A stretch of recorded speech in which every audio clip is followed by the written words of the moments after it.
Olá, pessoal. Mais uma sessão do Nerdinho aqui. Nós já temos aí dois vídeos anteriores, né, que começavam a falar um pouquinho do que foi desenvolvido aí no mestrado do meu pai sobre a aplicação aí de redes neurais para calcular vazão, né, a partir de um instrumento multivariável. E aqui a gente vai falar hoje mais focado aí na parte das redes, né? Eu até deixei uma provocação aqui. Eu chamei de redes neuronais, né? Numa empresa que meu pai trabalhou antes, ele falava, tinha um diretor que falava, olha, não existe o neuro, existe o neurônio, né? Então seria melhor, seria mais adequado a gente chamar de rede neuronal, né, do que rede neural, né? Mas já foi consagrado pelo uso aí, né, o nome de redes neurais. Daí eu deixei aí redes neuronais só como uma provocação mesmo para a gente pensar um pouco sobre isso, né? Legal. Pessoal, então a gente já falou um pouquinho aí em algum vídeo anterior sobre como é o funcionamento básico do instrumento multivariável. Hoje a gente vai focar um pouco mais aí na parte da rede neural, né, ou rede neuronal. E no próximo vídeo que eu pretendo fazer na semana que vem, a gente vai falar um pouquinho sobre como distribuir esse conhecimento da rede neural em blocos Foundation Fieldbus. Então, foi feito no MATLAB, né, uma programação, né, recebendo os valores aí da pressão diferencial, da pressão estática e da temperatura, fechado num cenário ali, né, para gás natural, para uma placa de orifício de 4 polegadas, e aí foi possível a gente fazer o cálculo, né, desenvolver o cálculo da vazão. Então, só lembrando aí, né, essa questão das entradas, né, a gente entra. Cada quadradinho desse aqui representa uma camada de entrada, ou seja, são neurônios, né, de entrada aqui. A gente chama isso de camada de entrada, né, que recebe os dados aqui. Quando eu comecei a estudar isso, eu montei um Excel. E aí, cada linha do Excel tinha três colunas, né, justamente esses valores, pressão, temperatura e pressão diferencial. E aí eu pegava a linha, uma linha por vez, né, entregava aqui para a rede neural para ela calcular a vazão de acordo com esses valores aqui, né, de pressão, temperatura e pressão diferencial, né, lembrando que a gente está num cenário fechado já, né, para gás natural e para a placa de orifício ali de 4 polegadas, né, e com isso a gente conseguia saber qual que era a vazão naquela situação.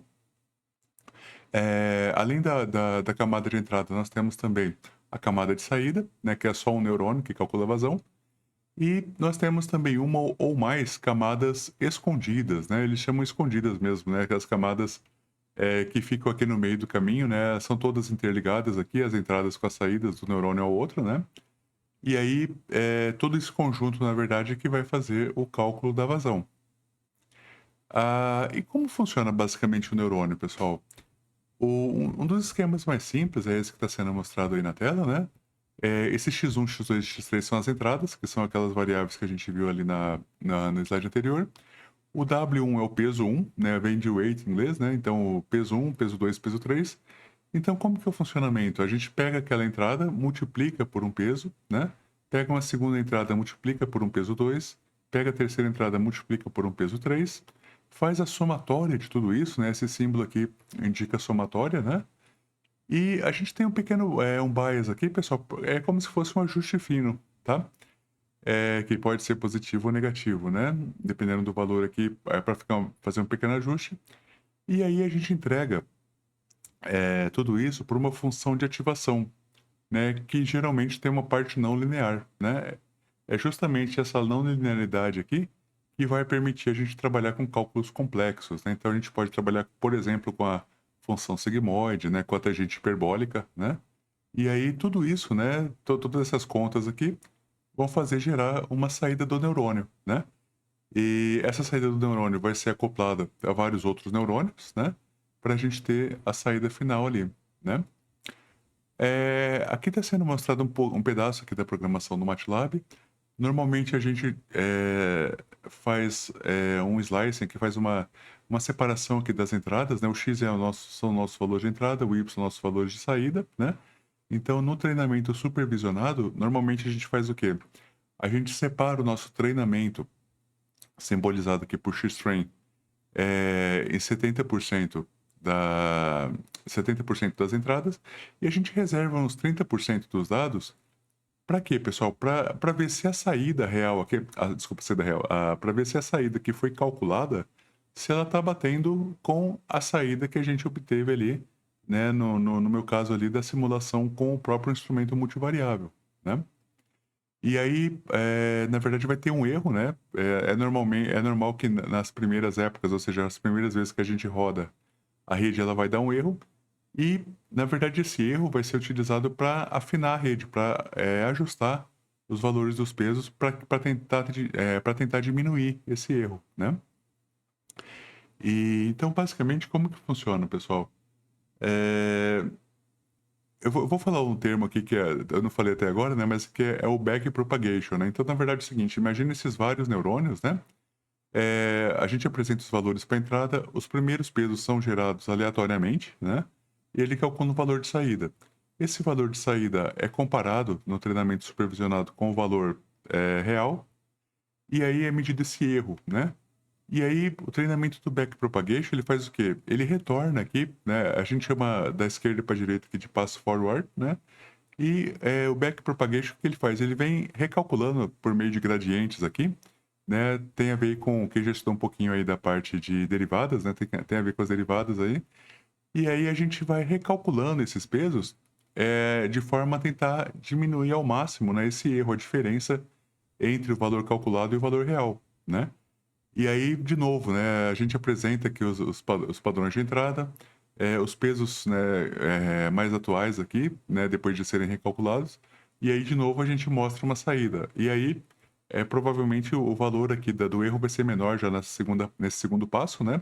Cada vez que a gente faz um forward e um retorno aqui do backpropagation, a gente chama isso de época, né?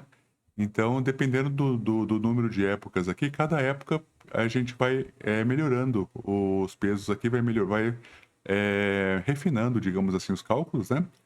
De forma que a gente tenha na saída um valor mais próximo possível, o valor calculado o mais próximo possível do valor estimado, né?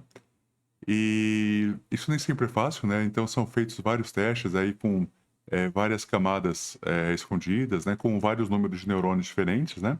Lembrando que, no meu caso aqui, eu queria fazer o menor número de neurônios possível, né? Então eu deixei só uma camada de neurônios escondida e eu consegui, no meu caso aqui, trabalhar com 12 neurônios apenas. Por quê? Porque no segundo passo, a hora que eu fosse fazer só a parte da direita, que é a parte de entregar isso para a rede neural, a gente vai ver, né, no próximo vídeo que isso vai abrir vários blocos Fieldbus. Então, se eu tivesse, por exemplo, 20 neurônios, se eu tivesse 50 neurônios, ia ficar praticamente impossível recriar isso dentro do ambiente Fieldbus, né? Tem algumas limitações ali de número de blocos, né? É, e vai aumentando muito a complexidade, cada neurônio que a gente coloca aumenta muito a complexidade, né? Então, a ideia que era fazer o mínimo de neurônio possível que tivesse um erro considerável, né? E eu consegui um erro, né, bastante considerável, eu vou mostrar para vocês no próximo vídeo, tá? Então, toda essa parte aqui da esquerda é feita dentro da programação do MATLAB, né? Isso aqui eu não vou falar hoje, eu vou falar, né, no nosso próximo vídeo aí como que a gente consegue é, pegar o conhecimento, que basicamente o que é o conhecimento, pessoal? São esses dados, né? O dado dos pesos aqui de cada um dos neurônios, né? O bias, né? De cada um dos neurônios, e aí a gente transporta isso para os bloquinhos lá do Foundation Field Bus, né? Então a gente vai trazer esse que a gente chama de conhecimento, são justamente esses pesos ajustados, né? Que basicamente são o quê, pessoal? A gente tenta trazer aqui a representação do neurônio biológico, né? Esses pesos sinápticos aqui, né? São, na verdade, as sinapses, né? De um neurônio passando informação para o outro, né? Então, esses pesos, eles retratam aqui as sinapses feitas, né? Da troca de informação aqui entre os neurônios, tá? Ah, legal. É isso, pessoal. Hoje, né, vamos parar aqui por esse vídeo por aqui. Eu espero que vocês estejam ansiosos aí para saber como que a gente distribui, né, os cálculos aí no ambiente Foundation Fieldbus, tá? E espero que tenham gostado, né? Quem puder aí se inscreva no canal, né? Ajuda a divulgar o canal, beleza? Um abraço a todos aí e até o próximo vídeo.